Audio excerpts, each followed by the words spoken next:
C'est un tuto.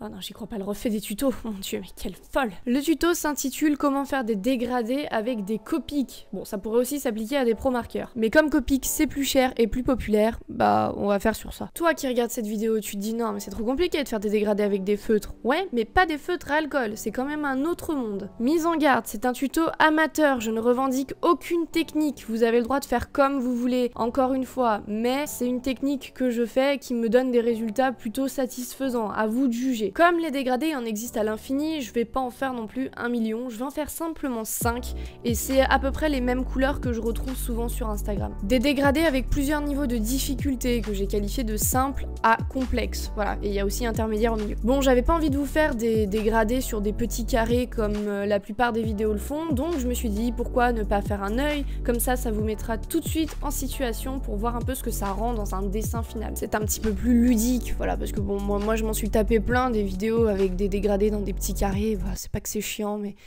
c'est que j'ai l'impression que c'est des dégradés pour faire des dégradés, quoi. Avant de commencer, je vais un petit peu vous expliquer pour moi ce que c'est qu'un dégradé simple, intermédiaire et complexe. Sachant qu'on peut encore les mettre dans des sous-catégories, mais bon, c'est pas trop le but de cette vidéo, je vais pas vous faire un cours sur les dégradés, je vais juste vous montrer comment faire. Ça dure 2 secondes et demie les explications, prends le temps de regarder, comme ça tu comprendras mieux. Pour moi, un dégradé simple, c'est un dégradé qui se compose de 2 couleurs, ou de 3, voilà, mais qui sont relativement dans les mêmes tons. On pourrait dire que c'est la même couleur qui s'éclaircit, ou la même couleur qui s'assombrit. Par exemple, ça pourrait être du brun à du rouge. Un dégradé intermédiaire, pour moi déjà, c'est quand il y a environ 3 ou 4 couleurs. On commence déjà à être sur du lourd, hein, et qu'on commence un petit peu à changer de tonalité dans les couleurs. Par exemple, là, ça peut être du rouge à du rose. Et un dégradé de couleur complexe, alors là, non seulement la couleur de base est plus foncée et la couleur à la fin est très claire, mais on change complètement de tonalité. Là, c'est 2 couleurs qui n'ont rien à voir. Dans ce cas-là, on est obligé de mettre 4 couleurs, bon 3 quand on est très doué, mais 4 couleurs ou plus. Dans un dégradé, il faut au moins une couleur intermédiaire. Je veux dire, c'est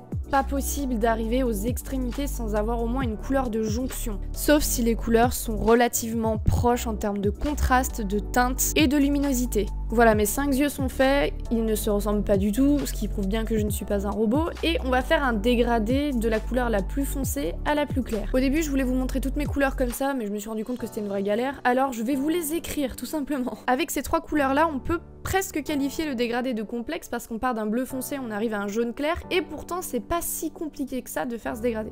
Mais on va quand même s'aider du blender. Le blender va simplement venir rendre les couleurs encore plus mélangeables qu'elles ne le sont. En fait, les Copics sont déjà de base ultra mélangeables, mais quand tu rajoutes du blender, bah là...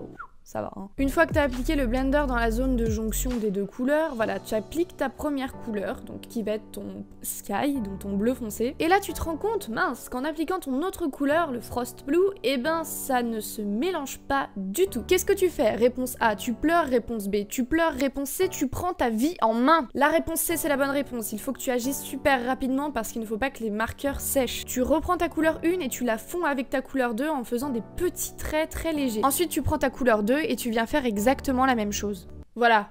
Compliqué ou pas. En fait, les dégradés, c'est juste une question de rapidité. Rien de plus. Bon, et ensuite, pour passer de ta couleur 2 à ta couleur 3, et bah, rien de plus simple. Tu refais exactement la même chose. Bon, comme les couleurs ici sont plus proches en termes de luminosité, je me suis permis de ne pas utiliser le blender. Donc, j'ai directement fait la jonction entre les deux sans blender. Et je viens appliquer exactement la même technique qu'auparavant. Maintenant, on va de nouveau s'attaquer à un dégradé de type complexe. Donc, on va partir d'un bleu pour aller vers un bleu turquoise. Enfin, vous allez voir. Cette fois-ci, c'est un dégradé en 4 couleurs, donc je vous mets les couleurs juste ici. À partir de ce moment, la vidéo, ça va être simplement des conseils couleurs au niveau des dégradés que vous pouvez retrouver un peu partout et même vous pouvez vous inspirer de la nature. Parce qu'au niveau technique, je vous ai montré le plus compliqué dès le début, donc je pense qu'après, le reste ne peut être que plus simple. Ça va toujours être la même chose. Sinon, je peux vous donner quand même quelques autres petits conseils. Commencez d'abord par faire des choses simples au niveau des dégradés. Ne vous fixez pas des objectifs trop haut dès le début. Fixez-vous des objectifs assez simples. J'ai commencé comme ça aussi personnellement, je faisais très peu de dégradés, puis au fur et à mesure, j'ai commencé par des dégradés super simples, super doux, même tonalité, même couleur, voilà, des choses assez vraiment débutant quoi. Et surtout, dites-vous bien que ce n'est pas parce qu'un dégradé est plus complexe qu'il est forcément plus joli. Il y a des très beaux dégradés qui sont simples. Pour les couleurs du dégradé, vous êtes absolument libre. Moi, je vous donne juste des exemples de comment ça pourrait rendre. Mon seul conseil par rapport à ces couleurs que vous avez choisies, c'est faites un test avant de le faire définitivement. Prenez une feuille à côté et faites un tout petit test, mais ça peut être sur même pas 2 cm de feuille, hein. Voir un petit peu comment les couleurs se mélangent entre elles, voir si c'est plutôt bien, s'il faut ajouter du blender, ou si ça passe pas du tout et qu'il faut rajouter une troisième couleur intermédiaire. Croyez-moi, au début, vous aurez pas envie de le faire, vous trouverez ça vraiment très chiant de le faire. Une perte de temps en somme. Mais franchement, quand vous avez passé 3 heures sur un dessin et que vous le gâchez avec un dégradé parce que vous savez que vous n'avez pas fait le test juste avant, bah vous vous en voulez juste à mort en fait. Donc c'est du vécu, je vous le dis pour vous avertir. Maintenant, si vous n'écoutez pas, faites ce que vous voulez, hein. Ça se trouve, il y en a toujours qui font des dégradés au feeling, et ça marche bien, et tant mieux, mais bon, simple conseil. Je pense que ce tutoriel est à présent terminé, j'ai à peu près dit tout ce que je voulais dire. Donc si vous avez des questions, n'hésitez pas à les poser dans les commentaires, et vous pouvez même vous répondre entre vous, c'est permis, vous avez le droit. Je pense que ce tutoriel peut s'appliquer même si vous avez des pro marqueurs, des touch 5 ou tout autre feutre à alcool